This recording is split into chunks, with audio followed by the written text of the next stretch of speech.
Welcome to the Kavya YouTube channel. ಎಲ್ಲರೂ ಹೇಗಿದ್ದೀರಾ? I hope ಎಲ್ಲರೂ ಚೆನ್ನಾಗಿದ್ದೀರಾ ಅಂದ್ಕೊಂಡಿದ್ದೀನಿ. ಹಾಗೆ ನಾನು ಕೂಡ ತುಂಬ ಚೆನ್ನಾಗಿದ್ದೀನಿ ಅಂತ ಹೇಳಕ್ಕೆ ಇಷ್ಟಪಡ್ತೀನಿ.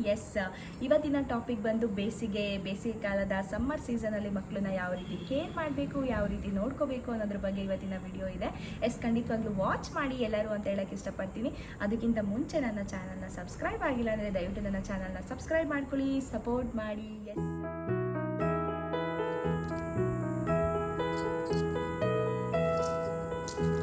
ಹಲೋ, ಎಲ್ಲರಿಗೂ ನಮಸ್ಕಾರ. Welcome to the Kavya YouTube channel. ಎಲ್ಲರೂ ಹೇಗಿದ್ದೀರಾ? ಐ ಹೋಪ್ ಎಲ್ಲರೂ ಚೆನ್ನಾಗಿದ್ದೀರಾ ಅಂದ್ಕೊಂಡಿದ್ದೀನಿ. ಹಾಗೆ ನಾನು ಕೂಡ ತುಂಬ ಚೆನ್ನಾಗಿದ್ದೀನಿ ಅಂತ ಹೇಳಕ್ಕೆ ಇಷ್ಟಪಡ್ತೀನಿ.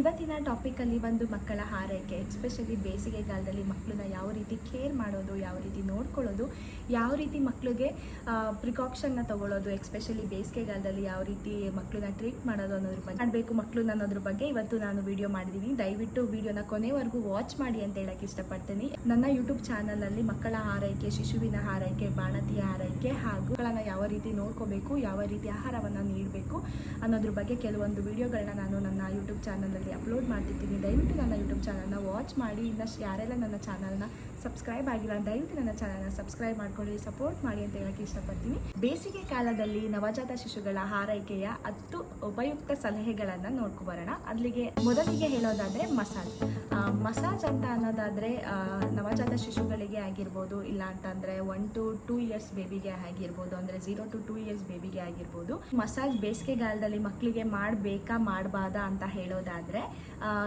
ಮಾಡಬಹುದು, ಬಟ್ ಆದರೆ ತುಂಬ ತಿಕ್ಕಾಗಿರುವಂತಹ ಆಯಿಲ್ನ ಅಂದರೆ ಎಣ್ಣೆಯನ್ನು ಯೂಸ್ ಮಾಡೋದು ಬೇಡ, ಅಂದರೆ ನೆಸೆಸಿಟಿ ಇಲ್ಲ. ಇನ್ನು ತುಂಬ ತಿಕ್ ಅಂತ ಹೇಳೋದಾದರೆ ಎಕ್ಸಾಂಪಲ್ ಹೇಳೋದಾದರೆ ಈ ಹರಳೆಣ್ಣೆನ ಮಕ್ಕಳಿಗೆ ಮೈ ತುಂಬ ಬಾಡಿ ತುಂಬ ಅಪ್ಲೈ ಮಾಡಿ ಮಸಾಜ್ ಮಾಡಿ ಸ್ನಾನ ಮಾಡಿಸುವ ಅವಶ್ಯಕತೆ ಇರೋದಿಲ್ಲ. ಇನ್ನು ಯಾವ ರೀತಿ ಆಯಿಲ್ನ ಯೂಸ್ ಮಾಡ್ಬೋದು ಅಂತ ಹೇಳೋದಾದರೆ ಈ ಸಮ್ಮರ್ ಸೀಸನಲ್ಲಿ ಮಕ್ಕಳಿಗೆ ಲೈಟಾಗಿರುವಂತಹ ಆಯಿಲ್ನ ಯೂಸ್ ಮಾಡ್ಬೋದು. ಎಕ್ಸಾಂಪಲ್ ಹೇಳೋದಾದರೆ ತೆಂಗಿನ ಎಣ್ಣೆ ಅಂದರೆ ಕೊಬ್ಬರಿ ಎಣ್ಣೆ, ನಂತರ ಆಯಿಲು ಹಿಮಾಲಯದಲ್ಲಿ ಬರುವಂತಹ ಆಯಿಲು, ಅದು ತುಂಬ ಲೈಟಾಗಿರುತ್ತೆ. ಅದನ್ನು ಕೂಡ ನೀವು ಮಕ್ಕಳಿಗೆ ಯೂಸ್ ಮಾಡ್ಬೋದು. ಬೇಸಿಗೆಗಾಲದಲ್ಲಿ ಅಂದರೆ ಈ ಸಮ್ಮರ್ ಸೀಸನಲ್ಲಿ ರೆಗ್ಯುಲರಾಗಿ ಮಸಾಜ್ ಮಾಡುವ ಅವಶ್ಯಕತೆ ಇರೋದಿಲ್ಲ. ವೀಕ್ಲಿ ಅಂದರೆ ತಲೆಗೆ ಸ್ನಾನ ಮಾಡಿಸ್ತಿರಲ್ಲ, ಆವಾಗ ಸಮ್ಟೈಮ್ಸ್ ಮಸಾಜ್ ಮಾಡಿಸಿ ಆ ನಂತರ ತಲೆಗೆ ಸ್ನಾನ ಮಾಡಿಸೋದು ಬೆಸ್ಟು. ಅಂದರೆ ವೀಕ್ಲಿ 2 times ನೀವು ಮಸಾಜ್ ಮಾಡಿದ್ರು ಪರವಾಗಿಲ್ಲ, ಬಟ್ ರೆಗ್ಯುಲರ್ ನೆಸೆಸಿಟಿ ಇರೋದಿಲ್ಲ ಅಂತ ಹೇಳೋಕ್ಕೆ ಇಷ್ಟಪಡ್ತೀನಿ. ನೆಕ್ಸ್ಟು ಡೈಲಿ ನೀವು ಯಾವಾಗಲೂ ಕೂಡ ಮಕ್ಕಳಿಗೆ ಬಿಸಿನೀರು ಮಾಡಿಸ್ತೀರ, ಸ್ನಾನ ಮೈ ತೊಳಿತೀರಾ.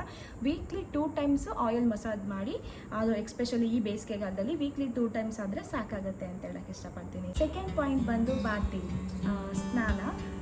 ನವಜಾತ ಶಿಶು ಅಂದಿದ ತಕ್ಷಣ ಎಲ್ಲರೂ ಹೇಳ್ತಾರೆ ಬಿಸಿ ನೀರು ಹಾಕಬೇಕು, ಮಕ್ಕಳು ಚೆನ್ನಾಗಿ ಆಟ ಆಡಿರ್ತಾರೆ ಅಲ್ವಾ, ಹಾಗಾಗಿ ಚೆನ್ನಾಗಿ ಬೆಳೀತಾರೆ, ಬಿಸಿ ನೀರು ಹಾಕಿ ಚೆನ್ನಾಗಿ ಸ್ನಾನ ಮಾಡಿಸ್ಬೇಕು. ಕೈಕಾಲೆಲ್ಲ ಒತ್ತಿ ಚೆನ್ನಾಗಿ ಬಿಸಿ ನೀರು ಹಾಕಿ ಸ್ನಾನ ಮಾಡಿಸಿದ್ರೆ ಮಕ್ಕಳು ಫ್ರೆಶ್ ಆಗ್ತಾರೆ. ಆನಂತರ ಮೈಕೈ ನೋವೆಲ್ಲ ಹೋಗುತ್ತೆ, ಮಕ್ಕಳಿಗೆ ಚೆನ್ನಾಗಿ ಬೆಳೀತಾರೆ ಅಂತ ಹೇಳ್ತಾರೆ, ಹೌದಲ್ವಾ? ಆದರೆ ಅದು ಕೂಡ ಸಮಯಕ್ಕೆ ಅನುಗುಣವಾಗಿ ಇರಬೇಕು. ಈ ಚಳಿಗಾಲದಲ್ಲಿ ಬಿಸಿ ನೀರು ಹಾಕಿ ಸ್ನಾನ ಮಾಡಿಸ್ತೀರಾ, ಅದು ಓಕೆ. ಬಟ್ ಈ ಬೇಸಿಗೆಗಾಲದಲ್ಲಿ ತುಂಬ ಬಿಸಿ ನೀರು ಹಾಕಿ ಸ್ನಾನ ಮಾಡಿಸ್ತೀರಾ ಅಂತ ಅಂದರೆ ಇಟ್ಸ್ ನಾಟ್ ಗುಡ್ ಅಂತ ಹೇಳಕ್ಕೆ ಇಷ್ಟಪಡ್ತೀನಿ. ಏನಕ್ಕೆ ಅಂತಂದರೆ ಈ ಬೇಸಿಗೆಗಾಲದಲ್ಲಿ ನಿಮಗೆ ಗೊತ್ತಿರುತ್ತೆ, ಏನಕ್ಕೆ ಅಂದರೆ ನಮಗೆ ಅಷ್ಟು ಬಿಸಿ ನೀರನ್ನ ಸ್ನಾನ ಮಾಡ್ಕೊಳಕ್ಕಾಗಲ್ಲ. ಇನ್ನು ಅದರಲ್ಲೂ ಇನ್ನು ನವಜಾತ ಶಿಶುಗಳು, ಇನ್ನು ಚಿಕ್ಕ ಮಕ್ಕಳುಗಳು, ಆ ಮಕ್ಕಳಿಗೂ ಕೂಡ ಬಿಸಿ ನೀರೇ ಒಯ್ತೀರಾ ಅಂತಂದರೆ ನಮ್ಮ ಥರನೇ ಅಲ್ವಾ ಮಕ್ಕಳು ಕೂಡ. ಬಟ್ ಅದರಲ್ಲೂ ಕೂಡ ಮಕ್ಕಳಿಗೆ ಸ್ಕಿನ್ನು ತುಂಬ ಸೆನ್ಸಿಟಿವ್ ಇರುತ್ತೆ. ಈ ಬೇಸಿಗೆಗಾಲದಲ್ಲಿ ಈ ಸಮ್ಮರ್ ಸೀಸನಲ್ಲಿ ಉಗುರು ಬೆಚ್ಚ ನೀರಿಂದ ಮಕ್ಕಳಿಗೆ ಸ್ನಾನ ಮಾಡಿಸ್ಬೇಕು. ಅದು ಕೂಡ ಒಂದು ತುಂಬ ಒಳ್ಳೆಯ ವಿಷಯ. ಏನಕ್ಕೆ ಅಂದರೆ ಕೆಲವ್ರು ಏನು ಹೇಳ್ತಾರೆ, ಬಿಸಿ ನೀರು ಇದ್ದ ತಕ್ಷಣ ಕೈಕಾಲೆಲ್ಲ ಒತ್ತಿ ಕೈಕಾಲು ನಾವೆಲ್ಲ ಹೋಗುತ್ತೆ, ಬಿಸಿ ನೀರು ಇದು ಸ್ನಾನ ಮಾಡಿಸಿ ಮನಗಿಸಿದ್ರೆ ಚೆನ್ನಾಗಿ ಬೆಳವಣಿಗೆ ಚೆನ್ನಾಗಾಗುತ್ತೆ ಅಂತ ಹೇಳ್ತಾರೆ. ಹೌದು, ಇಲ್ಲ ಅಂತ ಅಲ್ಲ, ಬಟ್ ಅದು ಸಮಯಕ್ಕೆ ಅನುಗುಣವಾಗಿ ಅಂದರೆ ಹವಾಮಾನಕ್ಕೆ ಅನುಗುಣವಾಗಿ ಏನಂತಂದರೆ ಸಮ್ಮರ್ ಸೀಸನಲ್ಲಿ ಬೇರೆ ಮತ್ತು ಚಳಿಗಾಲದಲ್ಲೂ ಕೂಡ ಬೇರೆ. ಚಳಿಗಾಲದಲ್ಲಿ ಬಿಸಿ ನೀರು ಹಾಕೋದ್ರಿಂದ ಒಂದು ಓಕೆ ಅಂತ ಹೇಳ್ತೀನಿ, ಬಟ್ ಬೇಸಿಗೆಗಾಲದಲ್ಲೂ ನೀವು ಅಷ್ಟು ಬಿಸಿ ನೀರಿಂದ ಸ್ನಾನ ಮಾಡಿಸಿದ್ರೆ ಖಂಡಿತವಾಗ್ಲೂ ಮಕ್ಕಳಿಗೆ ಸ್ವಲ್ಪ ಸುಸ್ತಾಗೋದು ಆ ಥರ ಎಲ್ಲ ಆಗುತ್ತೆ. ದಯವಿಟ್ಟು ಉಗುರು ಬೆಚ್ಚಗಿರುವಂತಹ ನೀರನ್ನು ಯೂಸ್ ಮಾಡಿದ್ರೆ ಒಳ್ಳೆಯದು ಅಂತ ಹೇಳಕ್ಕೆ ಇಷ್ಟಪಡ್ತೀನಿ. ನೆಕ್ಸ್ಟು 3rd ಪಾಯಿಂಟ್ ಹೇಳೋದಾದರೆ ಕ್ಲಾತಿಂಗ್ ಅಂತ ಅಂದರೆ ಬಟ್ಟೆ. ನೆಕ್ಸ್ಟು ಕ್ಲಾತಿಂಗ್ ವಿಚಾರಕ್ಕೆ ಅಂತ ಬಂದರೆ ಬೇಸಿಗೆಗಾಲದಲ್ಲಿ ಈ ಸಮ್ಮರ್ ಸೀಸನಲ್ಲೂ ಕೂಡ ಎಲ್ಲ ಉಲ್ಲನಿನ ಬಟ್ಟೆನೇ ಹಾಕಬೇಕು ಅನ್ನೋ ಅವಶ್ಯಕತೆ ಇರೋದ್ರಿಂದ ಏನಕ್ಕೆ ಅಂದರೆ ಈ ಬೇಸಿಗೆಗಾಲದಲ್ಲಿ ಎಕ್ಸ್ಪೆಷಲಿ ತುಂಬ ಚೆನ್ನಾಗಿ ಕಾಟನ್ ಬಟ್ಟೆನ ಯೂಸ್ ಮಾಡೋದು ತುಂಬ ಒಳ್ಳೆಯದು, ಉಪಯುಕ್ತ ಅಂತಲೇ ಹೇಳೋಕ್ಕೆ ಇಷ್ಟಪಡ್ತೀನಿ. ಏನಕ್ಕೆ ಅಂದರೆ ಎಕ್ಸ್ಪೆಷಲಿ ನವಜಾತ ಶಿಶುಗಳಿಗೆ ಕಾಟನ್ ಕ್ಲಾತ್ನ ಬೇಸಿಗೆಗಾಲದಲ್ಲಿ ಯೂಸ್ ಮಾಡಿ, ಅಂದರೆ ಸ್ವಲ್ಪ ಲೂಸ್ ಆಗಿರುವಂತಹ ಕಾಟನ್ ಕ್ಲಾತ್ನ ಯೂಸ್ ಮಾಡಿದ್ರೆ ತುಂಬ ಉಪಯುಕ್ತ. ಮತ್ತು ಕೆಲವರು ಹೇಳ್ತಾರೆ ಮಕ್ಕಳಿಗೆ ಯಾವಾಗಲೂ ಕೂಡ ಸ್ವೆಟರ್ ಹಾಕಬೇಕು, ಟೋಪಿ ಹಾಕಬೇಕು, ತುಂಬ ಬೆಚ್ಚಗಿರಬೇಕು ಅಂತ, ಬೆಚ್ಚಗಿರಲೇಬೇಕು, ಟೋಪಿನೇ ಹಾಕಬೇಕು, ಉಲ್ಲನ್ನಿಂದೇ ಹಾಕಬೇಕು ಅಂತ ಏನೂ ಇಲ್ಲ. ಏನಕ್ಕೆ ಅಂದರೆ ಹವಾಮಾನಕ್ಕೆ ಅನುಗುಣವಾಗಿ ನಮ್ಮ ಮಕ್ಕಳಿಗೆ ಬಟ್ಟೆ ಅನ್ನೋದನ್ನ ಖಂಡಿತವಾಗ್ಲೂ ಹಾಕಬೇಕಾಗತ್ತೆ. ಏನಂತಂದರೆ ಬೇಸಿಗೆಗಾಲದಲ್ಲೇ ಬೇರೆ ಥರ ಮತ್ತು ಚಳಿಗಾಲದಲ್ಲೇ ಬೇರೆ ಥರ. ಬಟ್ ಬೇಸಿಗೆಗಾಲದಲ್ಲಿ ಯಾವ ಥರ ಇರ್ತೀರಾ ಅಂತ ಅಂದರೆ ಸ್ವಲ್ಪ ಲೂಸ್ ಆಗಿರುವಂತಹ ಬಟ್ಟೆ ಮತ್ತು ಗಾಳಿ ಆಡುವಂತಹ ಬಟ್ಟೆಗಳನ್ನ ನೀವು ಮಕ್ಕಳಿಗೆ ಹಾಕಿ ಅವ್ರಿಗೆ ತುಂಬ ಕಂಫರ್ಟಬಲ್ ಫೀಲ್ ಕೊಡುತ್ತೆ. ಏನಂತಂದರೆ ಬೇಸಿಗೆಗಾಲದಲ್ಲಿ ಖಂಡಿತವಾಗ್ಲೂ ನಮಗೆ ಎಷ್ಟು ಸೆಕೆ ಆಗ್ತಾ ಇರುತ್ತೆ ಅಂತ ಅಂದರೆ ಅಷ್ಟು ಸೆಕೆ ಆಗ್ತಾ ಇರುತ್ತೆ ಅಲ್ವಾ. ಹಾಗಾಗಿ ಮಕ್ಕಳು ಕೂಡ ಹಾಗೇ ತುಂಬ ಕಂಫರ್ಟಬಲ್ ಆಗಿರಬೇಕು. ಹಾಗಾಗಿ ಸ್ವಲ್ಪ ಕಾಟನ್ ಬಟ್ಟೆನ ಯೂಸ್ ಮಾಡಿ, ಅದರಲ್ಲೂ ದೊಡ್ಲೆ ಇರುವಂತಹ ಲೂಸ್ ಬಟ್ಟೆಗಳನ್ನ ನವಜಾತ ಶಿಶುಗಳಿಗೆ ಮತ್ತು 0 to 3 yearsವರೆಗೂ ಮಕ್ಕಳಿಗೆ ಅಂಥ ಕ್ಲಾತ್ ಬಟ್ಟೆಗಳನ್ನ ಯೂಸ್ ಮಾಡಿ, ಈ ಉಲ್ಲನ್ನಿಂದು ಟೋಪಿ ಹಾಕೋಬೇಕು, ಆನಂತರ ಸ್ವೆಟರ್ ಹಾಕೋಬೇಕು ಅಂಥರ ಎಲ್ಲ ಏನು ಯಾವುದೇ ರೀತಿ ಬೇಸಿಗೆಗಾಲದಲ್ಲಿ ಇರೋದಿಲ್ಲ. ಓಕೆನಾ. ಮತ್ತು ಇವಾಗ ಹುಟ್ಟಿದೆ ಮಗು ಸೊ ಆ ಮಗು ತುಂಬ ಬೆಚ್ಚಗಿರಬೇಕು, ಆನಂತರ ಹಾಸ್ಪಿಟಲಲ್ಲಿ ಕೊಟ್ಟಿದ್ದಾರೆ ಬಟ್ಟೆನ ಅದನ್ನೇ ಹಾಕಬೇಕು, ಮತ್ತು ಯಾರೋ ತೊಗೊಬಂದು ಕೊಟ್ಟಿದ್ದಾರೆ ಬಟ್ಟೆನ, ಅದು ಎಷ್ಟು ಏನಂದರೆ ಉಲ್ಲನ್ನಿಂದಿರುತ್ತೆ, ತುಂಬ ಬೆಚ್ಚಗಿರುತ್ತೆ, ಅದೇ ಬಟ್ಟೆನೇ ಹಾಕಬೇಕು ಆ ಥರ ಎಲ್ಲ ಏನಿಲ್ಲ. ದಯವಿಟ್ಟು ನೀವು ಹವಾಮಾನಕ್ಕೆ ಅನುಗುಣವಾಗಿ ಮಕ್ಕಳಿಗೆ ಬಟ್ಟೆನಾಗಿರ್ಬೋದು, ನೆಕ್ಸ್ಟು ಅದನ್ನು ಟ್ರೀಟ್ ಮಾಡುವಂತಹ ರೀತಿನೇ ಆಗಿರ್ಬೋದು ಚೇಂಜ್ ಮಾಡ್ಕೊಳ್ಳಿ ಅಂತ ಹೇಳಕ್ಕೆ ಇಷ್ಟಪಡ್ತೀನಿ.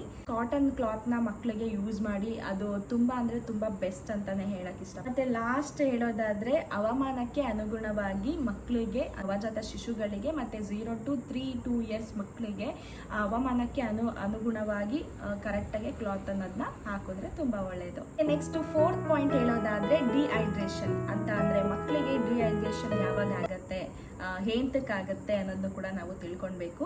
ತುಂಬ ಇಂಪಾರ್ಟೆಂಟ್ ಆಗಿರುವಂತಹ ವಿಷಯ ಇದು. ಅದರಲ್ಲೂ ಮಕ್ಕಳಿಗೆ ಬೇಸಿಗೆಗಾಲದಲ್ಲಿ ಸಮ್ಮರ್ ಸೀಸನಲ್ಲಿ ತುಂಬ ಡಿಹೈಡ್ರೇಷನ್ ಆಗುವ ಚಾನ್ಸಸ್ಸು ತುಂಬ ಇರುತ್ತೆ. ಅಂದರೆ ನೀರು ಕುಡಿದಲೆ, ನೆಕ್ಸ್ಟು ಆ ಮಗುವಿಗೆ ಬಾಡಿಯಲ್ಲಿ, ದೇಹದಲ್ಲಿ ನೀರಿನ ಅಂಶ ಕಡಿಮೆ ಆಗುವಂಥದ್ದನ್ನ ಡಿಹೈಡ್ರೇಷನ್ ಅಂತ ಹೇಳಿ ಕರಿತೀವಿ. ಅದು ಏಂತಕ್ಕಾಗುತ್ತೆ ಅನ್ನೋದಾದರೆ ಮಕ್ಕಳು ಬೇಸಿಗೆಗಾಲದಲ್ಲಿ ಯಥೇಚ್ಛವಾಗಿ ನೀರನ್ನು ಕುಡಿಯೋದಿಲ್ಲ. ಆ ಕಾರಣದಿಂದ ಕೂಡ ಡಿಹೈಡ್ರೇಷನ್ ಆಗುವ ಚಾನ್ಸಸ್ಸು ತುಂಬ ಇರುತ್ತೆ. ಮತ್ತು ಯಥೇಚ್ಛವಾಗಿ ನೀರನ್ನು ಕುಡಿಬೇಕು, ದಾವ ಅನ್ನೋದು ಜಾಸ್ತಿ ಆಗುತ್ತೆ. ಅದರಲ್ಲೂ ಮಕ್ಕಳಿಗೆ ಏನಂತ ಅಂದರೆ ಈಗ 1 to 2 years ಮಕ್ಕಳಿಗೆ ಇದು ಕಾಣಿಸ್ಕೊಳ್ಳೋ ಅಂಥದ್ದು. ಹಾಗಾಗಿ ಯಥೇಚ್ಛವಾಗಿ ನೀರನ್ನು ಪದೇ ಕುಡಿಸೋದ್ರಿಂದ ತುಂಬ ಒಳ್ಳೆಯದು. ಮತ್ತು 0 to 6 monthವರೆಗೂ ಯಾವುದೇ ರೀತಿ ವಾಟರ್ನ ಕೊಡುವಂತಿಲ್ಲ, ಅದರಲ್ಲೂ ನವಜಾತ ಶಿಶುಗಳಿಗೆ. ಹಾಗಾಗಿ ತಾಯಿಯ ಎದೆಹಾಲನ್ನೇ ಪದೇ ಯಥೇಚ್ಛವಾಗಿ ಕುಡಿಸೋದ್ರಿಂದ ಕೂಡ ಮಕ್ಕಳಿಗೆ ತುಂಬ ಒಳ್ಳೆಯದು ಅಂತೇಳಿ. ಮತ್ತು ಎಕ್ಸ್ಪೆಷಲಿ ಬೇಸಿಗೆಗಾಲದಲ್ಲಿ ಯಥೇಚ್ಛವಾಗಿ ಬಾಯಾರಿಕೆ ಅನ್ನೋದು ಜಾಸ್ತಿ ಆಗುತ್ತೆ. ನಮಗೆ ಕೂಡ ಬೇಸಿಗೆಗಾಲ ತಡ್ಕೊಳಕ್ಕಾಗಲ್ಲ, ಅದರಲ್ಲೂ ಇನ್ನು ತುಂಬ ಚಿಕ್ಕ ಮಕ್ಕಳಿಗೆ ತುಂಬ ಬಾಯಾರಿಕೆ ಆಗುತ್ತಲ್ವ. ಹಾಗಾಗಿ ಯಥೇಚ್ಛವಾಗಿ ಪದೇ ನೀರು ಕುಡಿಸೋದ್ರಿಂದ ಡಿಹೈಡ್ರೇಷನ್ ಕೂಡ ಕಡಿಮೆ ಆಗುತ್ತೆ. ಮತ್ತು ಮಕ್ಕಳಿಗೆ ಯಥೇಚ್ಛವಾಗಿ ನೀರನ್ನು ಕುಡಿಸಿ ಮತ್ತು ಪದೇ ನೀರು ಕುಡಿಸುವುದು ಮಕ್ಕಳಿಗೆ ತುಂಬ ಒಳ್ಳೆಯದು.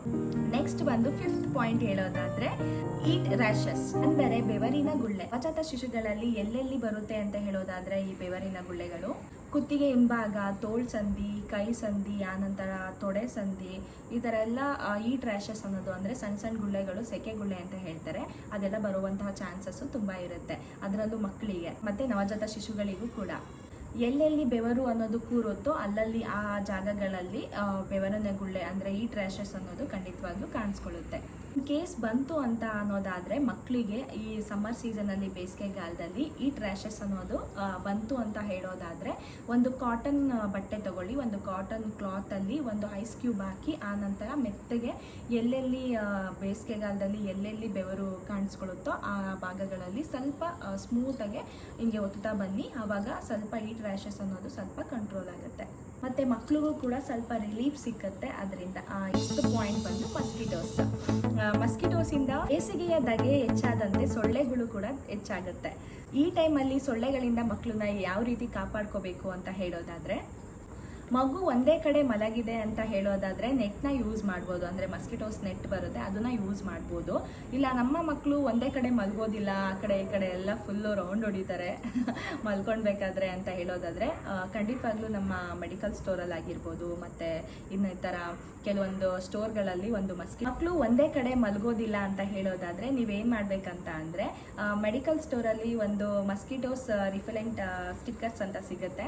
ಅದನ್ನು ತೊಗೊಂಡು ಬಂದು ನೀವು ಮಕ್ಕಳು ಇರುವಂತಹ ಜಾಗದಲ್ಲಿ ಅಂದರೆ ಒಂದು ಸ್ಟಿಕ್ಕರ್ ಥರ ಇರುತ್ತೆ, ಅದನ್ನು ಟ್ಯಾಗ್ ಮಾಡೋದಾಗಿರ್ಬೋದು. ಇಲ್ಲ ಅಂತಂದರೆ ಮಗುವಿನ ಬಟ್ಟೆಗೆ ಅಂದರೆ ಹಿಂಭಾಗಕ್ಕೆ ಟ್ಯಾಗ್ ಮಾಡೋದಂತ ಆಗಿರ್ಬೋದು. ಇಲ್ಲಾಂದರೆ ನವಜಾತ ಶಿಶುಗಳಿದ್ರೆ ನಿಮ್ಮ ಮನೆ ತೊಟ್ಲಿ ಇರುತ್ತಲ್ಲ ಅದಕ್ಕೂ ಕೂಡ ನೀವು ಅದನ್ನು ಏನು ಮಾಡ್ಬೋದು, ಅಂಟಿಸ್ಬೋದು. ಅಲ್ಲಿ ತುಂಬ ಅಂದರೆ ತುಂಬ ಚೆನ್ನಾಗಿರುತ್ತೆ ಆ್ಯಕ್ಚುಲಿ. ಅದು ಸ್ವಲ್ಪ ಮಸ್ಕಿಟೋಸ್ನ ಅದ್ರ ಸುತ್ತಮುತ್ತ ಬರದೇ ಇರೋ ಥರ ಏನು ಪ್ರೊಟೆಕ್ಟ್ ಮಾಡುತ್ತೆ. ಹಾಗಾಗಿ ಅದನ್ನು ಕೂಡ ಒಂದು ಯೂಸ್ಫುಲ್ ಅಂತಲೇ ಹೇಳ್ಬೋದು ಈ ಬೇಸಿಗೆಗಾಲದಲ್ಲಿ ಮಸ್ಕಿಟೋಸ್ಗೆ.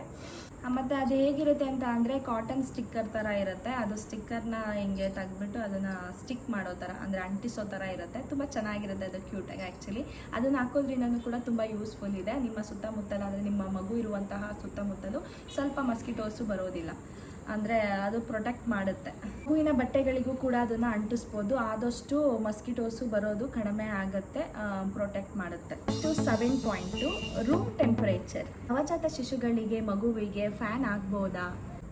ಫ್ಯಾನ್ ಹಾಕೋದು ಅಷ್ಟು ಒಳ್ಳೆಯದಲ್ಲ, ಆದರೆ ಫ್ರೆಶ್ ಗಾಳಿ ಫ್ರೆಶ್ ನೇಚರ್ ಅನ್ನೋದು ಖಂಡಿತವಾಗ್ಲೂ ಇವಾಗ ಈ ಕಾಂಕ್ರೀಟ್ ಯುಗದಲ್ಲಿ ಎಲ್ಲಿ ಸಿಗುತ್ತೆ ಹೇಳಿ, ಹೌದಲ್ವಾ? ಸೊ ಫ್ಯಾನ್ ಹಾಕೋದು ಒಂದು ಅನಿವಾರ್ಯ ಅಂತಲೇ ಹೇಳ್ಬೋದು. ಬಟ್ ಫ್ಯಾನ್ ಹಾಕೋಬೋದು, ಬಟ್ ತೀರಾ ಹೈ ಫ್ಯಾನು ಅಂದರೆ ಹೈಯಾಗಿ ಹಾಕೊಳ್ಬಾರ್ದು, ಲೋಗೂ ಹಾಕೋಬಾರ್ದು. ಅಂದರೆ ಒಂದು ಮೀಡಿಯಮ್ ಆಗಿದ್ದರೆ ಖಂಡಿತವಾಗ್ಲೂ ಯಾವುದೇ ರೀತಿ ಪ್ರಾಬ್ಲಮ್ ಆಗೋದಿಲ್ಲ.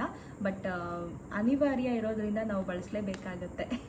ಅದನ್ನು ಯಾವ ರೀತಿ ಉತ್ತಮವಾಗಿ ಬಳಸಿಕೊಳ್ಳಬೇಕು ಅನ್ನೋದನ್ನು ಕೂಡ ನಾವು ತಿಳ್ಕೊಂಡಿರಬೇಕು. ಅಂದರೆ ಬೆಳಗ್ಗೆ ಹೊತ್ತು ತಣ್ಣಗಿರುತ್ತೆ, ಆವಾಗ ನಮಗೆ ಫ್ಯಾನ್ ನೆಸೆಸಿಟಿ ಇರೋದಿಲ್ಲ, ಅದರ ಅವಶ್ಯಕತೆ ಇರೋದಿಲ್ಲ. ಮತ್ತು ಸಂಜೆ ಟೈಮು ಕೂಡ ಸ್ವಲ್ಪ ಕೂಲಾಗಿರುತ್ತೆ, ಅದರ ನೆಸೆಸಿಟಿ ಕೂಡ ಇರೋದಿಲ್ಲ. ಈ ಮಧ್ಯದಲ್ಲಿ ಮಿಡಲಲ್ಲಿ ಬಂದು ಮಧ್ಯಾಹ್ನ ಹೊತ್ತು ಸ್ವಲ್ಪ ಮೀಡಿಯಮ್ಗೆ ಫ್ಯಾನ್ ಹಾಕ್ಕೊಂಡ್ರೆ ಖಂಡಿತವಾಗ್ಲೂ ಒಳ್ಳೆಯದು ಅಂತ ಹೇಳಕ್ಕೆ ಇಷ್ಟಪಡ್ತೀನಿ. ಯಾವಾಗಲೂ ಕೂಡ ನೀವು ಫ್ಯಾನ್ನ ಹಾಕ್ಕೊಂಡೇ ಇರಬೇಡಿ. ಅವಶ್ಯಕತೆ ಇದ್ದಾಗ ಅಂದರೆ ಏನೋ ತುಂಬ ಜಾಸ್ತಿ ಸೆಕೆ ಆಗ್ತಾ ಇದೆ ಅನ್ನೋ ಟೈಮಲ್ಲಿ ಮಾತ್ರ ನಾವು ಫ್ಯಾನ್ ಗಾಳಿನ ಕುಡಿಬೇಕಾಗುತ್ತೆ. ಇಲ್ಲ ಅಂತ ಅಂದರೆ ಫ್ಯಾನ್ ಗಾಳಿನೂ ಕೂಡ ಅಷ್ಟು ಒಳ್ಳೆಯದಲ್ಲ. ಎಸ್ಪೆಷಲಿ ನವಜಾತ ಶಿಶುಗೆ ಆಗಿರ್ಬೋದು, ದೊಡ್ಡವ್ರಿಗೆ ಆಗಿರ್ಬೋದು, ತೀರಾ ಚಿಕ್ಕ ಮಕ್ಕಳಿಗೆ ಆಗಿರ್ಬೋದು, ಎಲ್ಲರಿಗೂ ಕೂಡ ಫ್ಯಾನ್ ಗಾಳಿ ಅನ್ನೋದು ಅಷ್ಟು ಒಳ್ಳೆಯದಲ್ಲ. ಅವಶ್ಯಕತೆ ಇದ್ದಾಗ ಮಾತ್ರ ಸ್ವಲ್ಪ ನೀವು ರೆಗ್ಯುಲೇಟ್ ಮಾಡ್ಕೊಳ್ಳೋದು ತುಂಬ ಒಳ್ಳೆಯದು. ಇಲ್ಲ ಅಂತ ಅಂದರೆ ನೆಸೆಸಿಟಿ ಇಲ್ಲ ಅಂದಾಗ ಕೂಡ ನೀವು ಹಾಕೋಬೇಡಿ, ಓಕೆನಾ? ನೆಕ್ಸ್ಟ್ ಬಂದು 8 ಹೇಳೋದಾದರೆ ಟ್ರಾವೆಲಿಂಗ್ ವಿತ್ ನ್ಯೂ ಬಾರ್ನ್. ಮಕ್ಕಳನ್ನು ಟ್ರಾವೆಲ್ ಮಾಡಿಸ್ಬೇಕಾದ್ರೆ ಯಾವ ರೀತಿ ಕೆಲವೊಂದು ಪ್ರಿಕಾಷನ್ಸ್ನ ತೊಗೋಬೇಕು, ಅದರಲ್ಲೂ ಎಕ್ಸ್ಪೆಷಲಿ ನವಜಾತ ಶಿಶುಗಳನ್ನು ಟ್ರಾವೆಲ್ ಮಾಡಬೇಕಾದ್ರೆ ಯಾವ ರೀತಿ ನಾವು ಕೆಲವು ಮುನ್ನೆಚ್ಚರಿಕೆ ಕ್ರಮನ ತೊಗೋಬೇಕು ಅಂತ ಹೇಳೋದಾದರೆ ಖಂಡಿತವಾಗ್ಲೂ ಅದರಲ್ಲೂ ಈ ಸಮ್ಮರ್ ಸೀಸನಲ್ಲಿ ಬಾಡಿನೂ ಕೂಡ ಹೀಟ್ ಇರುತ್ತೆ, ಮಕ್ಕಳು ಬಾಡಿನೂ ಕೂಡ ಹೀಟ್ ಇರುತ್ತೆ, ಟೆಂಪ್ರೇಚರ್ ಕೂಡ ಜಾಸ್ತಿ ಆಗುತ್ತೆ. ಸೊ ಸ್ವಲ್ಪ ಗಾಳಿ ಆಡಬೇಕು ಅನ್ನೋದಾದರೆ ತುಂಬ ಲೂಸಾಗಿರುವಂತಹ ಕ್ಲಾತ್ನ ಮಕ್ಕಳಿಗೆ ಹಾಕೊಂಡು ಹೋದರೆ ತುಂಬ ಒಳ್ಳೆಯದು.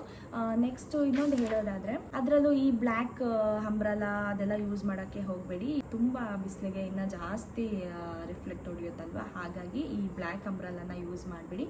ಕಲರ್ ಅಂಬ್ರಲನ ತೊಗೊಂಡು ನೀವು ಯೂಸ್ ಮಾಡ್ಬೋದು.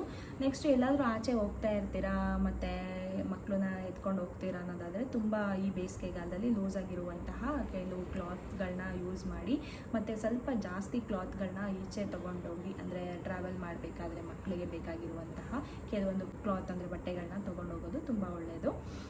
ಮತ್ತು ನೆಕ್ಸ್ಟು 9 ಹೇಳೋದಾದರೆ ಡೈಪರ್ಸ್. ಈ ಬೇಸಿಗೆಗಾಲದಲ್ಲಿ ಎಕ್ಸ್ಪೆಷಲಿ ರ್ಯಾಷಸ್ ಆಗುವಂಥದ್ದು ತುಂಬ ಅಂದರೆ ತುಂಬ ಇರುತ್ತೆ. ಈ 9 ಅಂತ ಅಂದರೆ ಈ ಡೈಪರ್ಸು ತುಂಬ ಇಂಪಾರ್ಟೆಂಟ್. ಅದ್ರ ಬಗ್ಗೆ ಒಂದು ಬ್ರೀಡಾಗೆ ಎಕ್ಸ್ಪ್ಲೈನ್ ಮಾಡ್ತೀನಿ, ವಿಡಿಯೋ ಕೂಡ ನಾನು ಮಾಡ್ತೀನಿ, ನನ್ನ ಯೂಟ್ಯೂಬ್ ಚಾನಲಲ್ಲಿ ಕೂಡ ಅಪ್ಲೋಡ್ ಮಾಡ್ತೀನಿ, ನೋಡಿರಂತೆ. ಅದಕ್ಕಿಂತ ಮುಂಚೆ ಒಂದು ಸಿಂಪಲಾಗಿ ಹೇಳ್ತೀನಿ, ಡೈಪರ್ ಅನ್ನೋದು ತುಂಬ ಅಂದರೆ ತುಂಬ ಡೇಂಜರ್ ಅಂತಲೇ ಹೇಳ್ಬೋದು. ಅದರಲ್ಲೂ ಈ ಬೇಸಿಗೆಗಾಲದಲ್ಲಿ ಮಕ್ಕಳಿಗೆ ಡೈಪರ್ ಹಾಕೋದ್ರಿಂದ ಅದು ಏನಾಗುತ್ತೆ, ತೇವಾಂಶನ ತುಂಬ ಜಾಸ್ತಿ ಹೀರ್ಕೊಳ್ಳುತ್ತೆ ಅಲ್ವಾ. ಹಾಗಾಗಿ ಸೊ ಈ ಬೇಸಿಗೆಗಾಲದಲ್ಲಿ ತುಂಬ ಅಂದರೆ ತುಂಬ ರ್ಯಾಷಸ್ ಆಗುವ ಚಾನ್ಸಸ್ಸು ಡೈಪರಿಂದ ಆಗುತ್ತೆ. ಸೊ ಡೈಪರ್ನ ತುಂಬ ಅವಾಯ್ಡ್ ಮಾಡಿ, ಅಂದರೆ ಹಾಕೋಕ್ಕೆ ಹೋಗಬಾರ್ದು ಅಂತ ಹೇಳಕ್ಕೆ ಇಷ್ಟಪಡ್ತೀನಿ. ಅದರಲ್ಲೂ ಈ ಬೇಸಿಗೆಗಾಲದಲ್ಲಿ ಡೈಪರ್ಸು ಯೂಸ್ ಮಾಡೋ ನೆಸೆಸಿಟಿ ಇರೋದಿಲ್ಲ. ದಯವಿಟ್ಟು ತುಂಬ ಅವಾಯ್ಡ್ ಮಾಡಿ. ಅಂದರೆ ಎಲ್ಲಾದರೂ ಹೋಗ್ತೀರಾ, ಒಂದು 6 ಅವರ್, ಒಂದು 5 ಅವರ್ ಹೋಗ್ತೀರಾ ಆಚೆ ಅನ್ನೋದಾದರೆ ಖಂಡಿತವಾಗ್ಲೂ ನೀವು ಹಾಕ್ಕೊಂಡು ಹೋಗ್ಬೋದು. ಬಟ್ ಆದರೆ ಒಂದು ನೈಟ್ ಎಲ್ಲ ಹಾಕ್ತೀರ ಅನ್ನೋದಾದರೆ ಖಂಡಿತವಾಗ್ಲೂ ಬೇಡ. ದಯವಿಟ್ಟು ಬಟ್ಟೆದೇ ಸಿಗುತ್ತೆ, ಕಾಟನ್ದೇ ಸಿಗುತ್ತೆ, ಆ ಥರ ಡೈಪರ್ನ ನೀವು ಯೂಸ್ ಮಾಡಿ, ತುಂಬ ಒಳ್ಳೆಯದು ಅಂತ ಹೇಳಕ್ಕೆ ಇಷ್ಟಪಡ್ತೀನಿ. ನೆಕ್ಸ್ಟ್ ಬಂದು 10th ಪಾಯಿಂಟ್ ಹೇಳೋದಾದರೆ, ಮಕ್ಕಳನ್ನ ನೀವು ತುಂಬ ಅಂದರೆ ತುಂಬ ಜನ ತುಂಬ ಇಷ್ಟಪಡ್ತೀರ. ಅದರಲ್ಲೂ ಈ ಬೇಸಿಗೆಗಾಲದಲ್ಲಿ ಎಲ್ಲಾದರೂ ಆಚೆ ಕರ್ಕೊಂಡು ಹೋದಾಗ ತುಂಬ ಜನ ಎತ್ಕೊತಾರೆ, ಹೌದಲ್ವಾ? ಇಲ್ಲ ಅಂತಲ್ಲ. ಬಟ್ ಮಕ್ಕಳನ್ನ ಮನೆಗೆ ಬಂದಿದ್ದ ತಕ್ಷಣ ಸ್ವಲ್ಪ ಹ್ಯಾಂಡ್ ವಾಶ್ ಅಂದರೆ ಕೈ ಕಾಲನ್ನ ನೀಟಾಗಿ ತೊಳೆದು ಆನಂತರ ಡ್ರೆಸ್ನ ಚೇಂಜ್ ಮಾಡಿ ಆನಂತರ ಮಕ್ಕಳನ್ನ ಮಲಗಿಸೋದು ತುಂಬ ಒಳ್ಳೆಯದು. ಇದು ನಮ್ಮ 10th ಪಾಯಿಂಟ್ ಆಗಿದೆ. ಎಸ್ ಗೈಸ್, ಯಾರೆಲ್ಲ ನನ್ನ ಯೂಟ್ಯೂಬ್ ಚಾನಲಲ್ಲಿ ಇರುವಂತಹ ಕೆಲವೊಂದು ಇನ್ಫಾರ್ಮೇಷನ್ ವೀಡಿಯೋಗಳನ್ನ ನೋಡ್ತಾ ಇದ್ದೀರಾ, ಇನ್ನು ವಿವಿಧ ರೀತಿಯ ಇನ್ಫಾರ್ಮೇಷನ್ ವೀಡಿಯೋಗಳನ್ನ, ಅದರಲ್ಲೂ ಈ ನವಜಾತ ಶಿಶುಗಳ ಬಗ್ಗೆ, ಆನಂತರ ಮಕ್ಕಳು ಬಗ್ಗೆ, ನೆಕ್ಸ್ಟ್ ಬಾಣತಿಯ ಬಗ್ಗೆ, ಬಾಣತಿಯ ಆರೈಕೆ ಬಗ್ಗೆ ಕೆಲವೊಂದು ವೀಡಿಯೋಗಳನ್ನ ನಾನು ಮುಂದೆ ಅಪ್ಲೋಡ್ ಮಾಡ್ತೀನಿ. ದಯವಿಟ್ಟು ಇದೇ ರೀತಿ ನನ್ನ ಯೂಟ್ಯೂಬ್ ಚಾನಲ್ನ ಸಪೋರ್ಟ್ ಮಾಡಿ. ಸಬ್ಸ್ಕ್ರೈಬ್ ಆಗಿಲ್ಲ ಅಂದರೆ ದಯವಿಟ್ಟು ನನ್ನ ಚಾನಲ್ನ ಸಬ್ಸ್ಕ್ರೈಬ್ ಮಾಡ್ಕೊಳ್ಳಿ, ಶೇರ್ ಮಾಡಿ ನಿಮ್ಮ ಫ್ಯಾಮಿಲಿ ಫ್ರೆಂಡ್ಸ್ಗೆ ಅಂತ ಹೇಳ್ತಾ, ಇಲ್ಲಿವರೆಗೂ ನನ್ನ ವೀಡಿಯೋಗಳನ್ನ ನೋಡಿದ್ದಕ್ಕೆ ತುಂಬ ಧನ್ಯವಾದಗಳು. Thank you for watching all. ಮತ್ತೆ ನೆಕ್ಸ್ಟ್ ವೀಡಿಯೋದಲ್ಲಿ ಸಿಗ್ತೀನಿ. ಬಾಯ್.